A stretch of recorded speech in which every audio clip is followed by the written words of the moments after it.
The hosts feel it would be a little unkind to present this podcast without just a word of friendly warning. We are about to unfold the story of Frankenstein, a man of science who sought to create a man after his own image without reckoning upon God.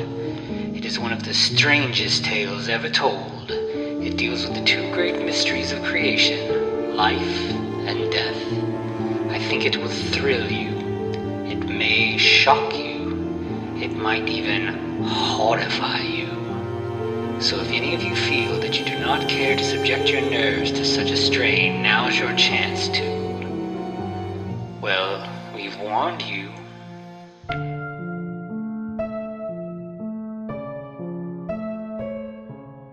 Hello, and welcome once again to the Frankencast. I'm the mad scientist, Anthony Bowman. My pronouns are he, him.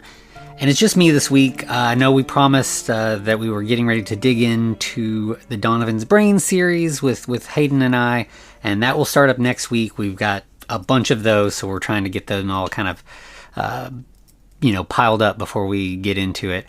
So this week, I thought I'd do another one of my solo Mad Scientist episodes where I get into a lost treasure of Tubi. And this one is one that I actually have wanted to do for a little while. It's not just, some random trash that I found on Tubi.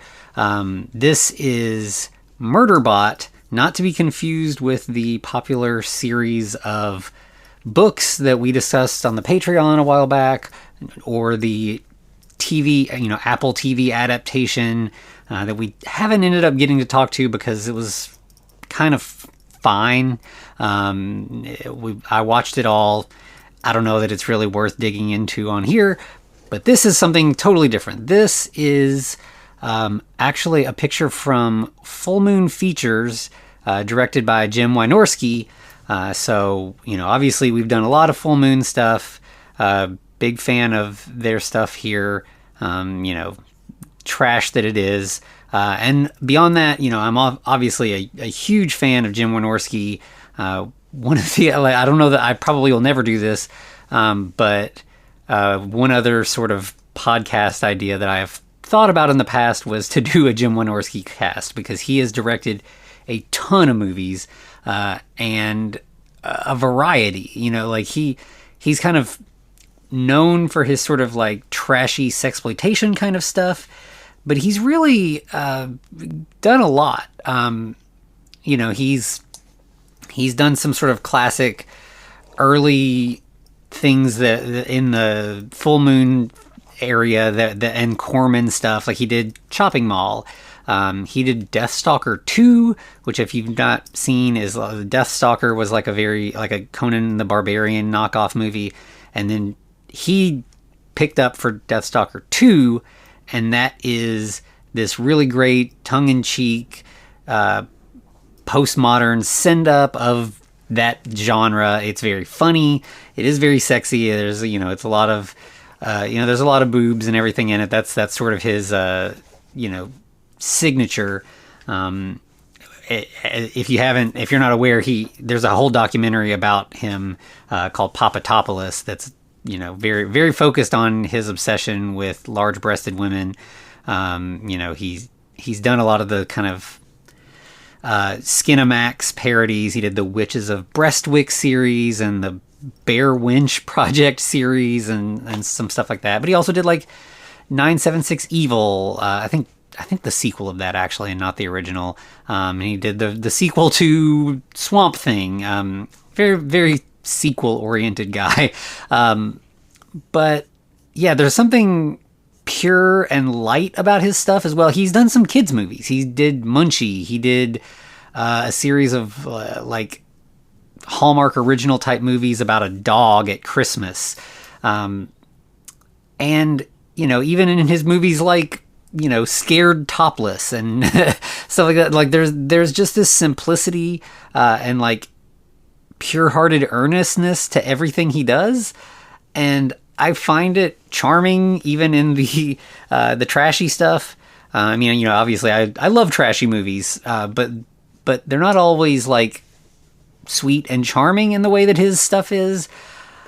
I'm people might disagree with me on this take, but like, there's something very like this childish fascination with monsters and boobs and like just it feel like all of his movies feel like they were directed by like a 13-year-old boy who just happened to be like fairly adept at directing films. And only fairly adept. Like none of his movies are great, you know. Usually the acting's not outstanding. Certainly this movie, the acting is not even close to outstanding. But it goes back to the low budget thing where it looks like people are there having a good time, and sure, these are obviously some of these are cheap cash-ins that definitely were made for money. But I don't know. There's just something sweet about them. So that's my hot take for today. So this movie is called Murderbot. It is not related to the Martha Wells series in any way. The only similarity is that there is a robot that murders people. In this case, it happens to be, surprise, a large-breasted woman robot. It's also one of the classic sort of like recent era full moon features where it's a movie that is like 45 minutes long. But it actually manages to pack quite a bit into that. It doesn't feel as sparse as some of the recent full moon things have done. You know, some of the recent like full moon kaiju women movies are pretty light on plot.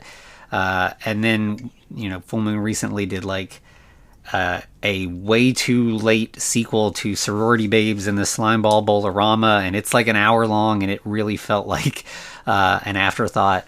But here, there is this sense that like this is actually a story we're telling here. If it was an episode of like some sort of trashy version of The Twilight Zone or something, I'd be like, yeah, that was fun, that was great.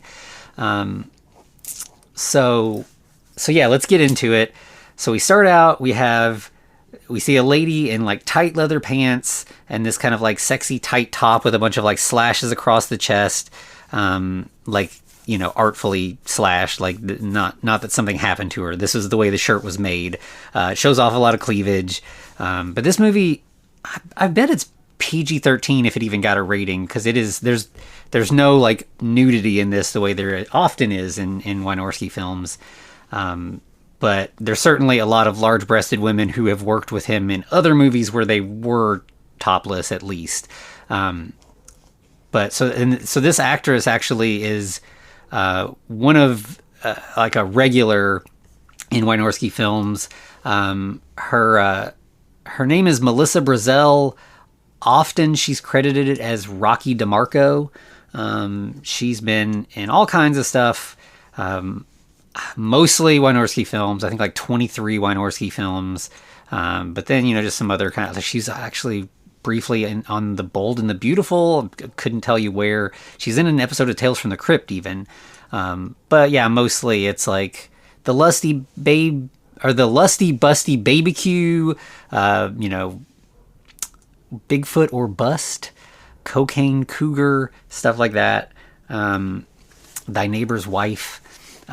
But you know, she has a style. Like, she is a large-breasted, attractive woman who is very strong. Like, we'll multiple times get her like flexing her muscles here, and she is built. You know, she's got like a build similar to like Chyna, the wrestler, if you remember her. But yeah, so we see her just kind of standing in this sort of rundown, empty town, and then we get POV shots from her where, if you didn't already realize that she's the Murderbot, we get, you know, sort of like her heads-up display. It's all like, you know, green computer screen, and she's scanning around. She stomps over to a gas station that appears to be abandoned, and a man steps out, and he is gross and filthy. And at first, like, you know, he tells her, you know, the town's abandoned. We don't even have gas. No one comes here anymore. A new highway opened and it bypassed the town. And then, you know, this is common, like out west, especially a lot of little like small towns. There will be a freeway put through, and now there's no reason for anyone to pass through this small town. And so the town has died. He says it's not even a ghost town. Even the ghosts have left. And then, of course, because he's a gross dude and she's an attractive woman, he tries to hit on her. and it doesn't go well. He tries to tell her that he's got strong hands and he can show her how he can use them or whatever. He goes to touch her. She grabs his wrist and seems to break it, and then he collapses to the ground. And even though we don't see her having done any of this, but when he hits the ground, his face is covered in blood, and there's blood spraying out of his neck, like arterial spray. I don't know what she did, but he is certainly dead. And throughout this whole scene, like, she has not said a word. But after he's dead, she speaks in a very, like, digital robot voice and says, "Have a nice day." And then that takes us to our credits. So we got this kind of nice cold open where we know what's up. We've got a dead small town in the middle of nowhere, and we now have some rogue Murderbot wandering through the town. And when we come back from credits, we are at a little diner also out here in the middle of nowhere, and we have like a short order cook and two aging but still very attractive waitresses. Again, these are Wynorski regulars, large-breasted in, sort of classic tight waitress outfits. And the three of them are all talking, and it's quickly clear that, like, one of the waitresses is married to the cook and they own this place, and the third waitress is an employee. And they're all complaining about how the town's has died off. They don't have much business at the restaurant anymore. And finally, the cook has to admit, "We wanted to talk to you tonight because we're going to have to let you go. No hard feelings. We've really tried to keep you on as long as we could, and this is really past when we should have, but we wanted to take care of you. We know it's close to Christmas, and it sucks to have to let you go now." And she gets it. She knows the town is dying, and so they kind of have this sort of moment where they're all sort of like commiserating about how things have fallen apart, and eventually they kind of decide to part ways for the night. She leaves, and they all kind of say "Merry friggin' Christmas," and she leaves. Lucky for her, this is a rare person who survives the movie, because she gets out before shit gets bad.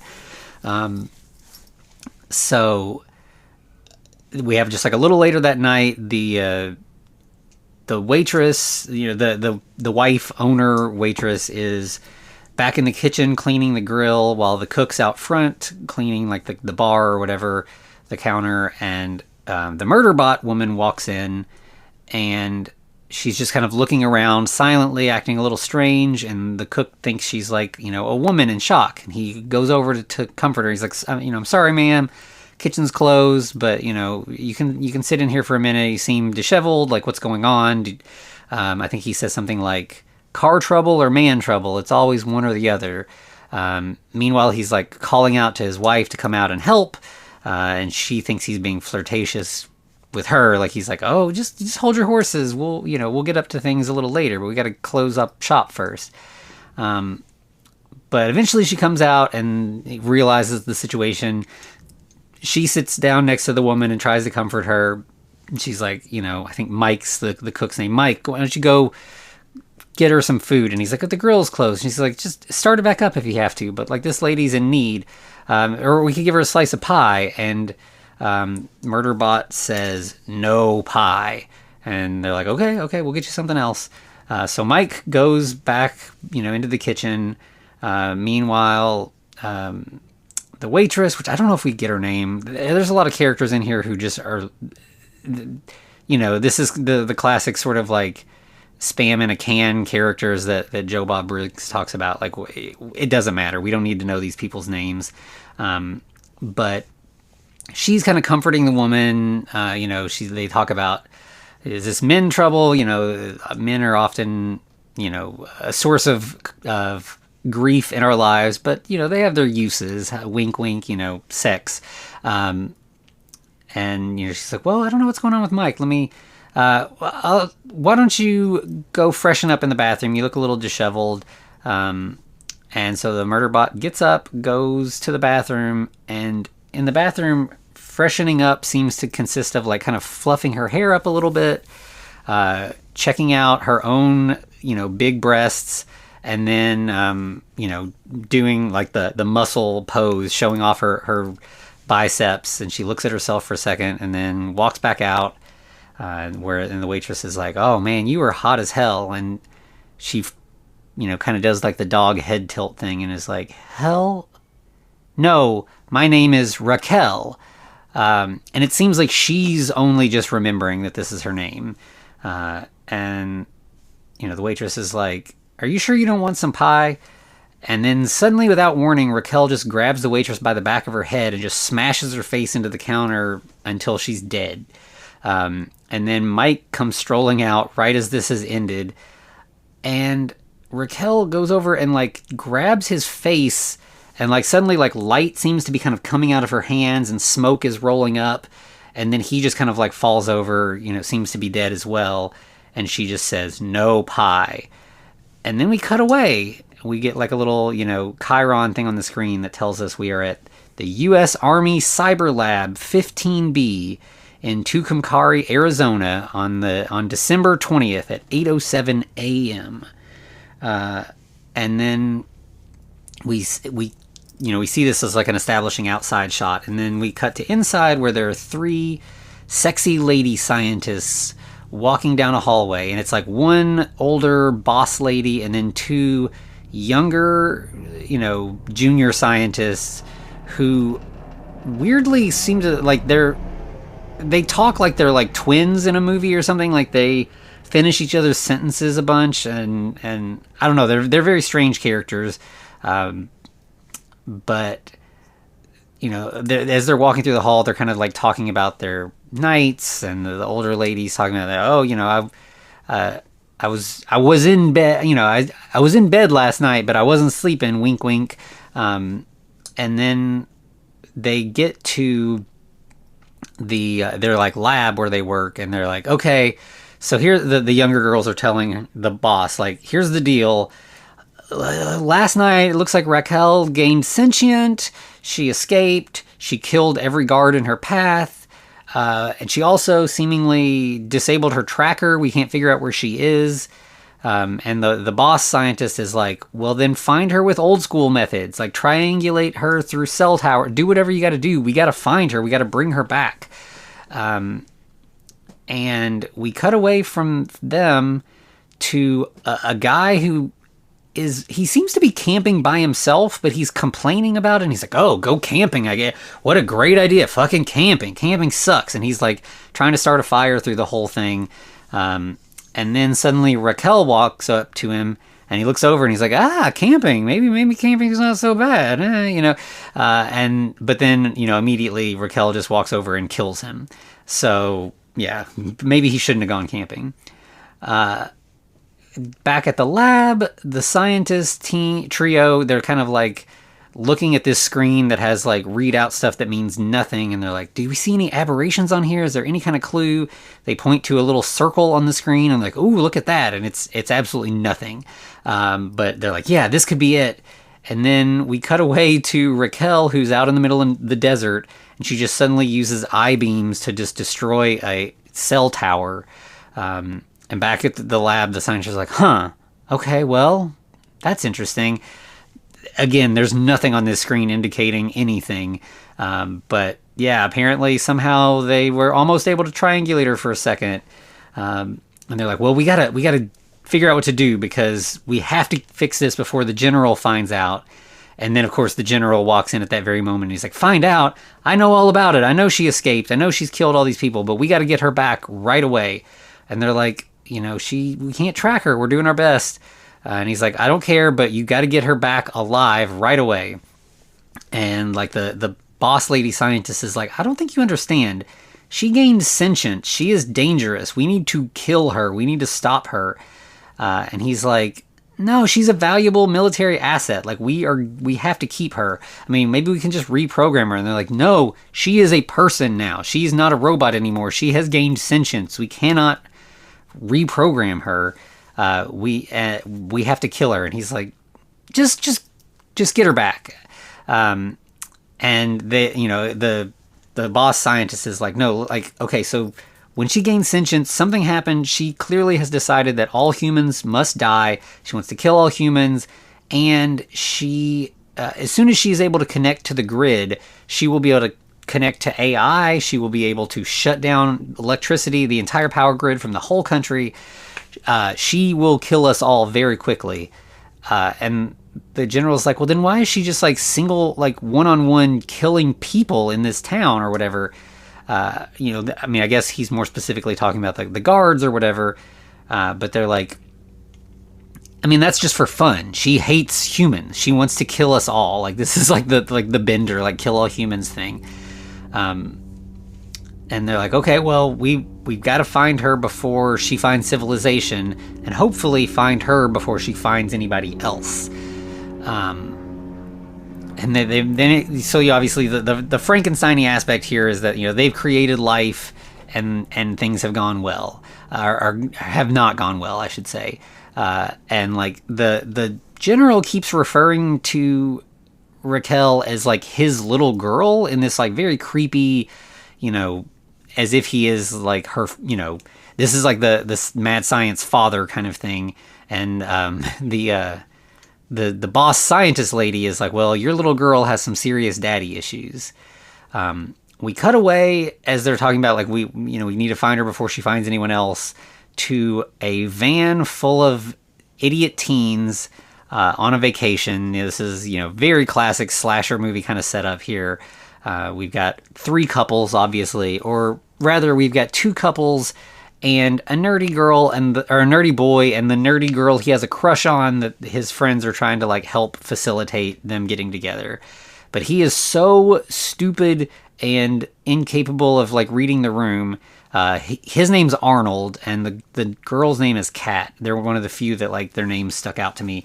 But Arnold keeps trying to fucking play a trumpet inside a closed van, and it's driving everybody crazy. He's blasting various like Christmas carols, and he's bad. Like, playing a trumpet well in a van would already be pretty awful, but playing a trumpet badly in a van is really just not a great choice.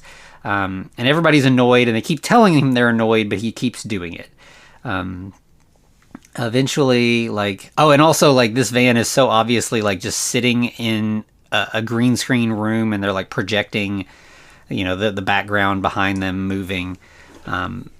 But they pull into our town that I don't think is ever named, but just this dead fucking town. And they're about to run out of gas, but they manage to pull up to the pump on fumes, and everybody's glad they made it.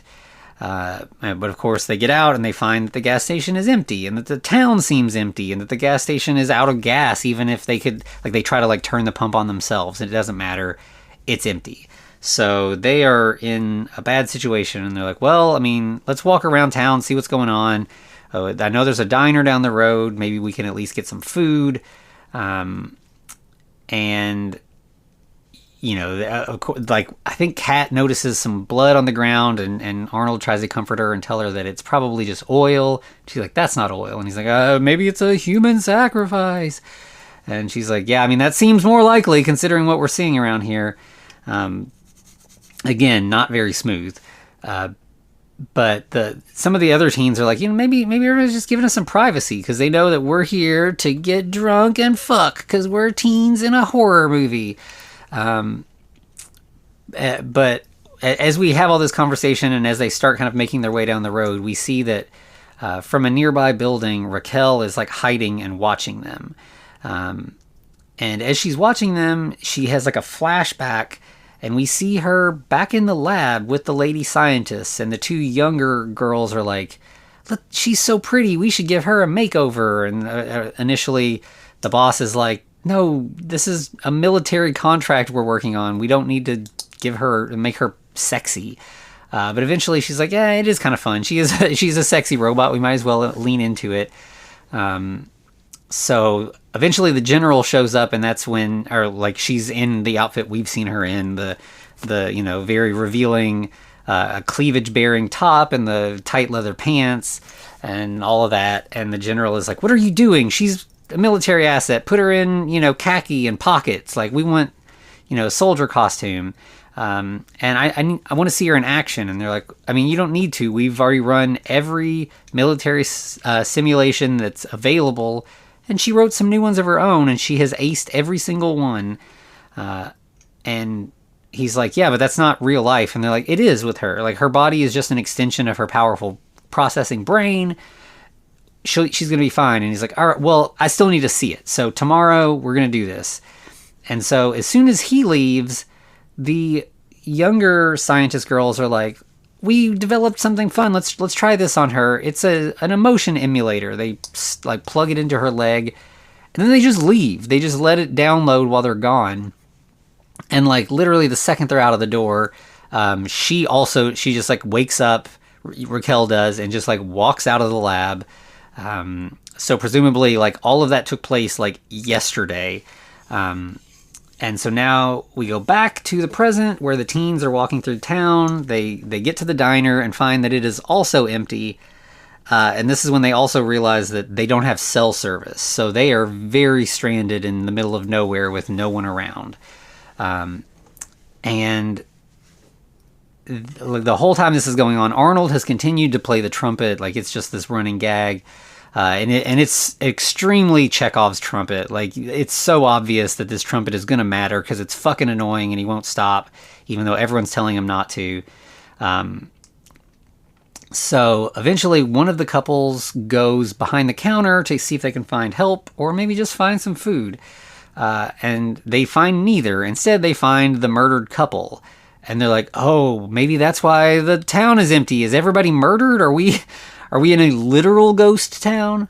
And then suddenly Mike wakes up. He's not dead. He's very injured. He's got like blood dripping out of his mouth. And he just says, red eyes. And so they rush out and they're like, something's going on. There's this couple dead. And so they send one of the other teen couples out to look for help. And as they get outside, we're really playing with, Jim Wynorski is obviously... he's older. I don't know exactly how old he is. But obviously his feelings about young people are like, oh, fucking idiot young people. So they're like, these two are talking and they're like, the girl says, there was a phone house out on the edge of town, a phone building. What do you call those? And the guy's like, a phone booth? And she's like, yeah, that. How did you know that word? And he's like, Superman? He gets changed in them. And she's like, okay, yeah, let's go see if that works. And then they get there, and neither one of them know how to work a phone booth. They can't figure out where to put their credit card. Finally, they're like, oh, it looks like it has to take quarters. Who has quarters anymore? That's crazy. And then they realize, like, oh, the gas station. It probably just has like a working landline in there that's not a payphone. So let's try that. And they start heading that way. And when they get there, there's like a car parked. Wasn't there when they were there earlier. And the hood's raised up, and there's a woman standing next to the car, but kind of obscured by the hood. And she's like, please help me. I'm having car trouble. And obviously we can see her body. We know this is Raquel. But they don't know who she is. I don't know why we're doing this face hiding thing. She doesn't look robotic enough that they'd be like, who is, what's going on here? But instead, we have, the guy tries to help her. He leans down, he's looking at the car, and he's like, or the engine, and he's like, oh, looks like there's some wires loose. I think I can fix this. And suddenly she just slams the hood down on his head, decapitating him. And the girl that's with him obviously screams at this, starts running. And then the other teens still in the diner hear the scream. They all look out the window and see as she's running towards them. And they see that she's being followed by a woman doing like a classic Michael Myers slow walk. And it seems like the girl is, she's making progress. She's getting a distance away. And suddenly, like right as she gets pretty close to the diner, Raquel just lets loose laser eye beams and explodes the girl. And just like a, pop, just splatter of blood, totally gone. And the teens are all inside panicking. They don't know what to do. For some reason, so Arnold is like back in the kitchen at this point, so he doesn't know what's going on. And he's again just fucking around on his trumpet. And he seems that like he keeps hitting this sour note, like as if something's jammed in the trumpet. He keeps like looking in there, blowing the note, looking in the end of the trumpet. And one of the not Arnold's love interest or whatever, but the other girl seems to notice that, like, as Arnold is playing these notes, every time he does it, Raquel's eyes go blue and she just freezes for a couple seconds. And then when he stops playing, she starts walking again. And the girl definitely notices this. That's important to me, but it doesn't seem to be important to the movie. So at that point, like, Arnold walks out and is like, "What's going on, guys?" And they're like, "We just saw our friend get murdered. And we don't know where the guy is, but probably he's murdered too. It seems likely. So we got to get out of town. We have to figure out what to do before this lady comes and kills us." And they decide, like, okay, we should get to the van. And at first they're like, all right, if we all run, she might hit one of us, but probably the rest of us can get in there. And they're like, no, that's not safe. One of us should go and be sneaky about it and stealthy, and then get the van back here to the diner, and then we can all escape together. And I know it's almost out of gas, but surely we can coast on fumes far enough to just at least get out of town and get a little bit of distance between us and this murderous woman. And, like, they argue over who's going to go. But, of course, the guy, not Arnold, but the jock hero guy or whatever, he's like, "It's my van. I need to protect everyone. I'll do it. We'll wait till dark. I'll sneak out in the dark, and I'll bring the van back." So we, it kind of cuts to a little later. It's nighttime, and it's time for him to go. And, like, we get this sort of, like, emotional goodbye between this couple before he goes out to get the van. And, as I said at the beginning, like, Jim Wynorski films are not, paragons of, like, brilliant acting. No one's going to win a Best Actor award for a Wynorski film. But, a lot of his, like, more softcore and exploitation stuff features, either women who have done a lot of softcore stuff and have just picked up acting from that, or, like, scream queens who kind of aged out of stuff. Like, for the most part, he has B-grade actors, they're not great, but they get the job done. Here, and we get that with, like, Raquel and with the older scientist woman, at least. But these teens, I don't know where they came from, but, like, they are bad. They're like high school drama club bad. And so this sort of, like, tearful speech between dialogue between the two here is real cringy. They kiss, and he looks at her and he's like, "There was supposed to be so much more of this weekend." And she's like, "Come back safe with the van and you'll get so much more than this for the rest of your life." And he kind of nods and he's like, "Okay, well, if I'm not back in 10 minutes, have a plan. Assume I'm not coming back and do whatever you need to do." And so he goes outside, and right away, it's dark, but he sees Raquel just standing perfectly stock still, robot lady, under a streetlight. And he immediately, like, runs back behind the diner and is going to try to, like, sneak around behind buildings. Meanwhile, in the diner, the three other teens, Arnold, Kat, and the girlfriend of the guy who's just left, they're discussing, like, okay, what's the plan? And everyone's like, "Oh, we don't have a plan, actually." "Okay, well, I guess we should think of one." But we cut from them considering possibly having a plan to the guy who has continued to sneak around. He's found like a big chunk of wood that he's holding like a club, and he's gonna, like, somehow sneak up on Raquel. And, he's moving real slow with the thing. And then she just steps out of a building, just obviously aware of him, ready to fight. He's kind of coming up to her with this club. And she just, like, puts her hands on his head, and his head just explodes. Like, laser hands, I guess. I don't know. But, like, again, a little earlier, this guy's girlfriend saw that Arnold's trumpet worked to disrupt Raquel in some way. I don't know why they didn't send him to get the van, or send him to, like, give him cover as he runs to get the van. Like, there's so many ways that they could have, like, easily solved this, but they just don't. And we cut to the next morning where the surviving trio is still in the diner, and they're like, "Okay, we waited way more than 10 minutes. It's been hours. Obviously he died. okay, we got to figure out what to do. And so they decide they're going to sneak out the back of the diner and see if they can just run off into the distance and hope for the best.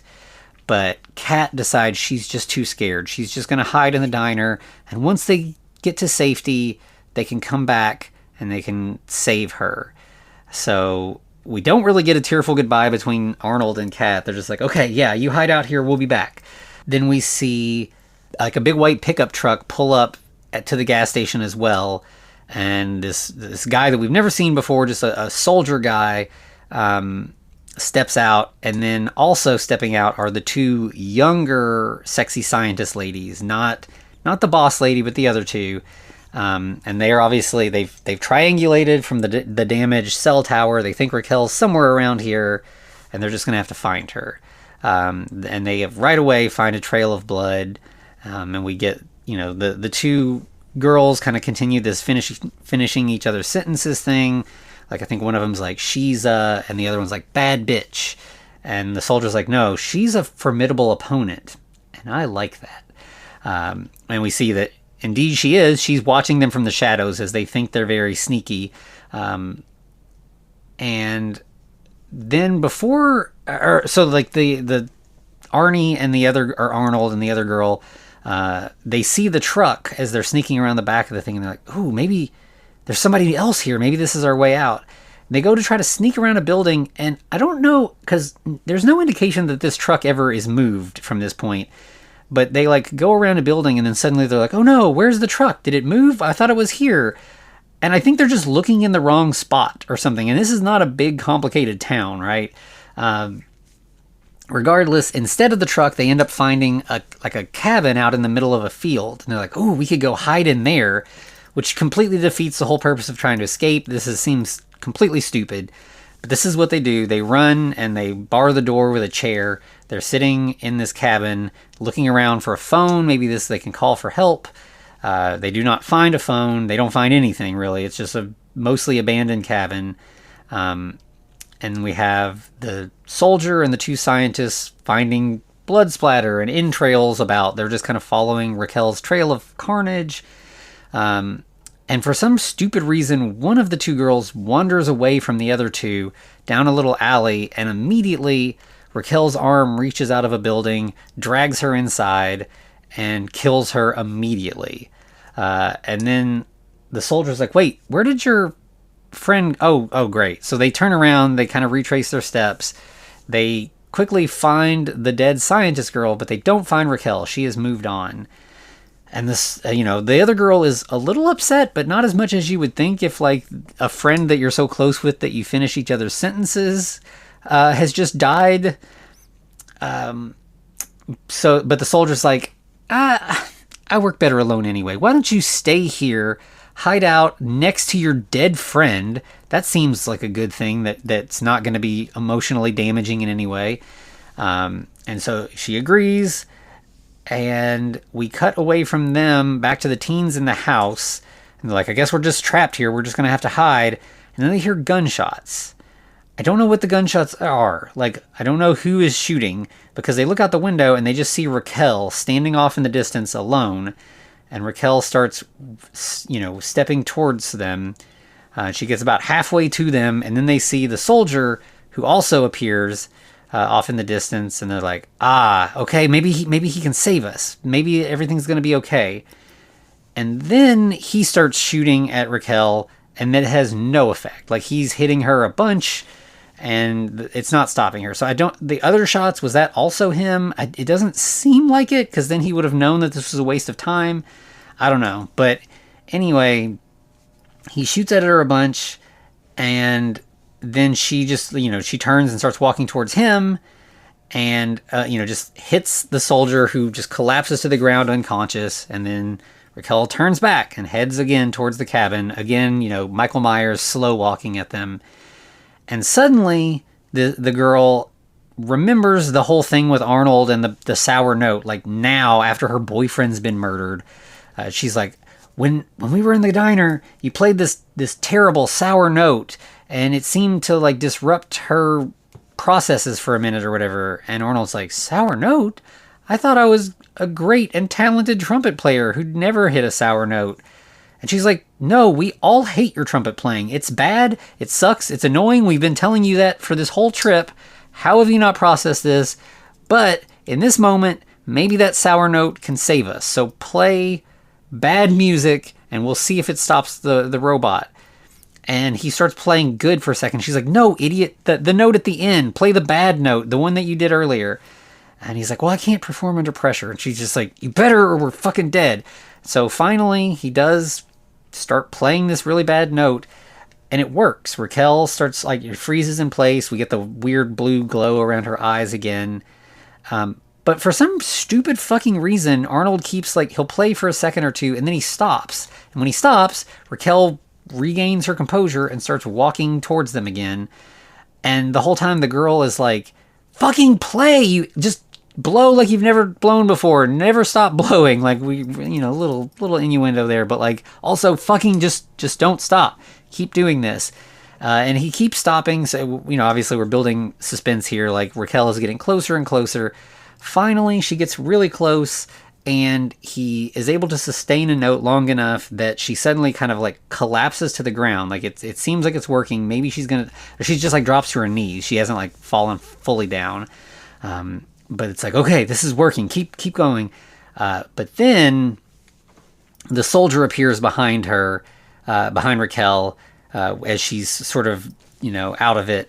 And he just, like, puts his gun to her ear, you know, and fires several times directly into her head.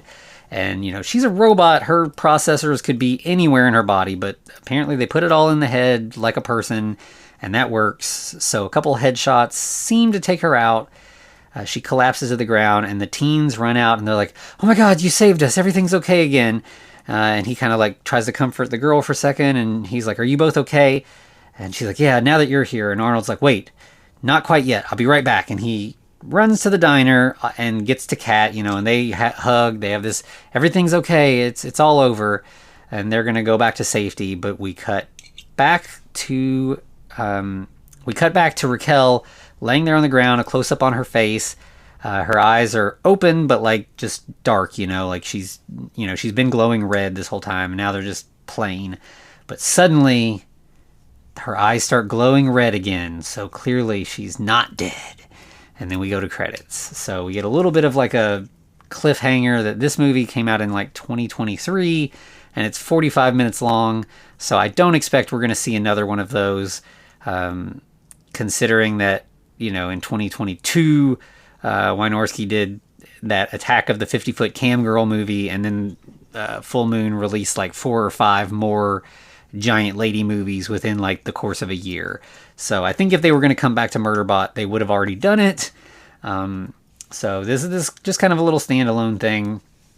And yeah, this has been on my list to get to for a while because, like I said, I like Wynorski movies. I think they're silly and fun. And this one is that, you know, it is silly. It's fun. The teens do dumb teen and a horror movie things. Raquel is a pretty flat character, but she's a robot, so it's fine. The three lady scientists are weird in a way that's like, huh, that's something interesting. Like, they're not just default characters. The soldier is straight up a default character, as is the general. Like, he is, you know, central casting general and central casting soldier. But yeah, the whole bit with the couple and the diner and stuff, there's just fun things in here. You know, Wynorski likes to kind of, like, populate his films with weirdos, like, and this movie is certainly full of that. So yeah, I found it really charming. It's fun. You know, there's some of it, like, I watch Chopping Mall basically every Christmas. Like, I love that movie. There's a few of his movies that I own and rewatch frequently. You know, like I said, I really like Deathstalker 2. I like Attack of the 50-Foot Cam Girl. It's dumb as hell, but I like it. I don't know if I'll watch this often, but I wouldn't be surprised if I don't at least watch this one more time. It's fun. You know, and it's like a weirdly sort of family-friendly movie from him. You know, as I said, like, there's no nudity in this. There is a little bit of gore. It's very cartoonish gore. It's, not over. This movie feels like it could have been made to air on the Sci-Fi Channel. You know, it's in the vein of like such as a Sharknado. You know, there's some gore, there's some trashiness like that. There's sexy ladies in tight clothes, but they're never getting naked. This is, it's PG-13.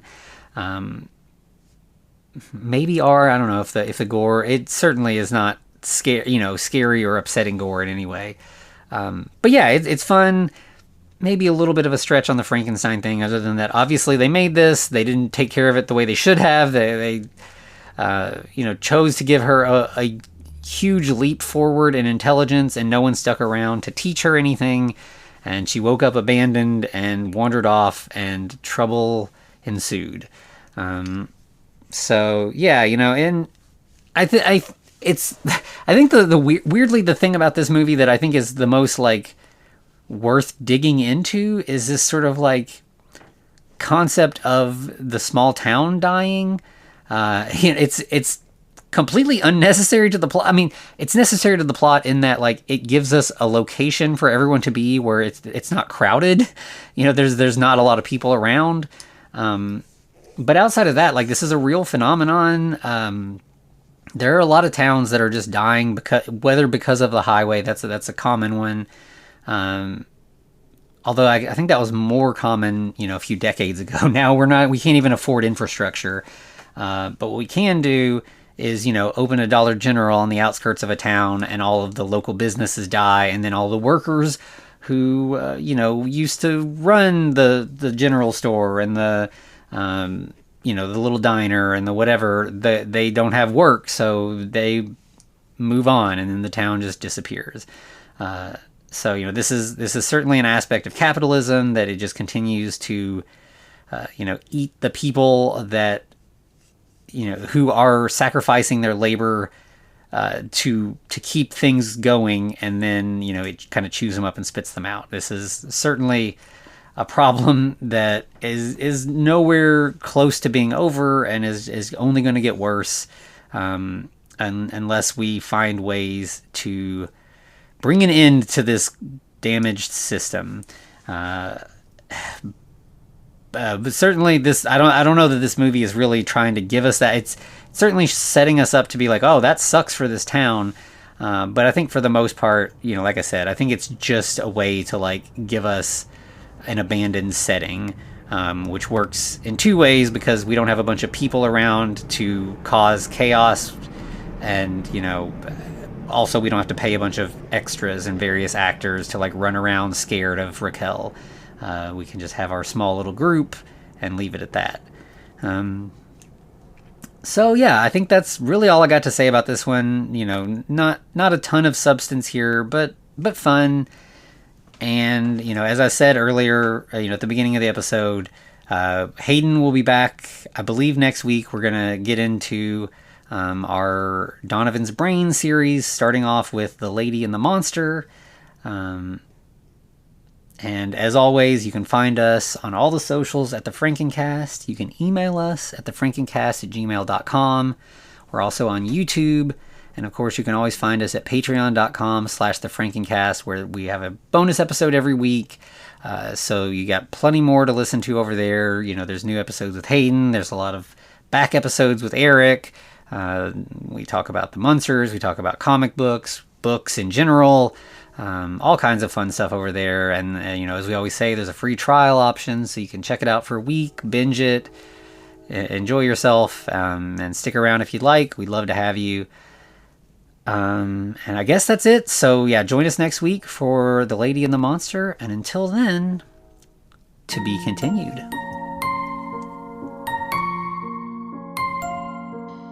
Looks like you survived another episode. The Frankencast is a production of FCR Media. It's hosted by Anthony Bowman, Eric Velasquez, and Hayden Orr. Follow us online at The Frankencast, or send us a letter at thefrankencast@gmail.com. Our cover art is by Amanda Keller. You can find her at Keller Illustrations on Instagram. Our theme music is by Vivek Abhishek.